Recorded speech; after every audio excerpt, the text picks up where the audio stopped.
Bueno, buenas tardes. Gracias, Hernán, Alicia. Siempre un placer compartir estas charlas con colegas y escuchar un poco lo que todos pensamos de la arquitectura. Somos, como decía Hernán, una oficina de arquitectura que nos dedicamos especialmente a obras de vivienda de mediana escala. Hace algunos años nos empezamos a ocupar un poco más del desarrollo y del armado de los negocios y bueno, con algunos proyectos en proceso en Estados Unidos. Para hablar un poco de la temática de hoy, la vivienda y el diseño y el negocio, elegí como 3 temas que los asocié a 3 trabajos, y algunos académicos y otros de la oficina, para entender nuestra visión sobre el negocio y la vivienda en Buenos Aires. Y son los temas que nos llegan a nosotros en nuestra mesa de trabajo con los desarrolladores y clientes.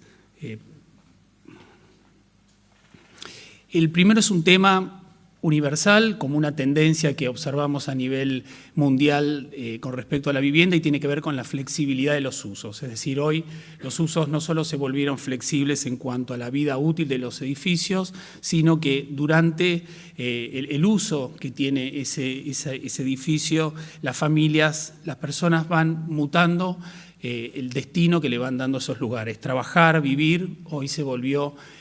más flexible. Otro tema global que tiene que ver con algo que nos pasó a todos, que fue la pandemia, y que modificó la forma de usar los espacios y las áreas de la ciudad de Buenos Aires. Y el tercero, que tiene que ver con un tema bien local, y es el análisis del mercado que hoy tenemos en Buenos Aires y que define un poco el movimiento de la economía urbana y suburbana de la ciudad. Así que en base a esos 3 temas, la primera obra que elegí es este proyecto en Pilar, que hicimos hace algunos años, donde desde el inicio nos plantearon la necesidad de que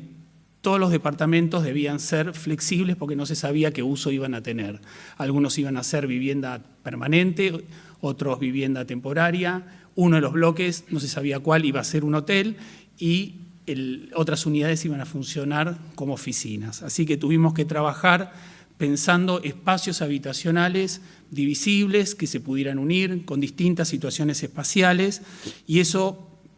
de alguna manera era el secreto del buen negocio para este desarrollador, porque decía que vinieran a comprarle lo que le compraran, él lo iba a poder ofrecer porque todo era flexible. Así que con esa premisa trabajamos. Eso nos dio desde el punto de vista de diseño una gran diversidad formal a la hora de resolver los bloques. De alguna manera tratamos de darle una uniformidad con estos marcos que le daban una identidad al conjunto, pero fuimos trabajando con la diversidad de las unidades, pensando mucho en cómo eran las distintas espacios de expansión. Patios en planta baja, balcones en doble altura, terrazas, etcétera. Y todo vinculado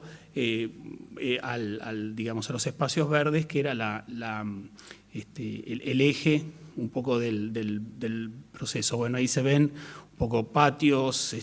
terrazas con doble altura, balcones con doble altura, etcétera. Otro tema que después surgió, que no estaba pensado desde el inicio y que fue una idea de diseño que de alguna manera potenció el negocio, y fue que descubrimos que la cota de fundación coincidía prácticamente con un medio nivel, entonces se pudo aprovechar la excavación para terminar de excavar por debajo del edificio. Logramos negociar medio nivel con la municipalidad para que todo subiera a medio nivel, y con ese medio nivel que bajábamos con las fundaciones logramos enterrar el 100% de los autos, y era algo atípico para desarrollos suburbanos de este tipo, donde sobra un poco la tierra y en los retiros se ubican los autos, y eso se convirtió en un argumento de venta que se sumó al tema de la flexibilidad, es decir, un proyecto que no tiene ningún auto en la superficie a la vista de las unidades, y de alguna manera unía este punto que una idea de diseño, partiendo de una cuestión meramente técnica, podía aportar al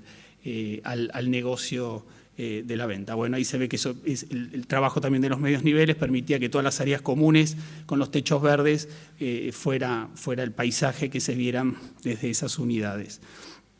El otro tema, que tiene que ver un poco más con lo global y es una consecuencia de la pandemia, está ligado a mi actividad como en la Universidad de Buenos Aires, como decía bien Hernán, y hace muchos años venimos trabajando en la cátedra en repensar estas áreas del microcentro que ya estaban de por sí relegadas a la dinámica urbana hace muchos años. No había interés económico en esas áreas. Post-pandemia esas áreas quedaron mucho más deshabitadas. Hoy es una de las problemáticas que tiene la ciudad y nosotros proponíamos hace muchos años resolver ese problema con densidad, es decir, son áreas que tienen mucho transporte, que tienen mucha infraestructura y piezas urbanas de alta densidad con un programa de vivienda en la pieza en altura y con programas más relacionados con la vereda y lo urbano en las primeras plantas, como este zócalo vinculado a lo urbano, podría reimpulsar y reposicionar estas zonas dentro de la dinámica urbana. Así que, obviamente, esto estaría fuera de lo que se permite en el código, porque no se permite edificar en estas alturas, pero tal vez con una propuesta de lotes de gran tamaño se podría repensar una ciudad que se le devuelva el interés a la economía urbana. El gobierno de la ciudad hace algunos años lanzó este programa de incentivo al microcentro, o no me acuerdo el nombre, reconversión del microcentro, que parece ser un buen paso en el sentido de impulsar y pensar estas áreas. A mí me gusta cuando digamos, las ideas académicas se encuentran en algún punto con las estrategias de planificación urbana y ojalá en el futuro haya más planes de este tipo que repiensen e impulsen estas áreas. Es decir, de vuelta, una idea de diseño de una estrategia urbana que puede potenciar la economía y el negocio de las viviendas en la Ciudad de Buenos Aires. Es digamos, un recurso, tal vez la densidad, que todavía seguimos teniéndole mucho miedo, con algunos sectores que siguen viendo en las piezas en altura algo que atenta contra la ciudad. Nosotros lo vemos como un aporte, ya que tiene esta dualidad en su implantación, es decir, por un lado la densidad de la pieza de la vivienda y el zócalo, es decir, casi que nos gusta decir que la ciudad existente, la altura de la ciudad existente tienen usos complementarios con la vereda, culturales, comerciales, gastronómicos, etcétera, y la nueva ciudad empieza a partir de ahí, es decir, piezas en altura que no estorben y que aporten a la ciudad. Y por último, les quería mostrar una obra reciente, que es una casa en Escobar, pero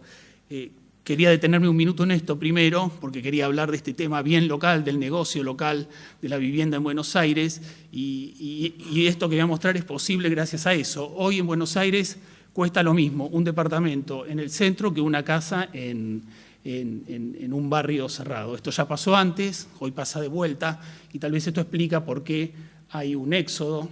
del interés de la vivienda hacia áreas suburbanas respecto de las áreas urbanas.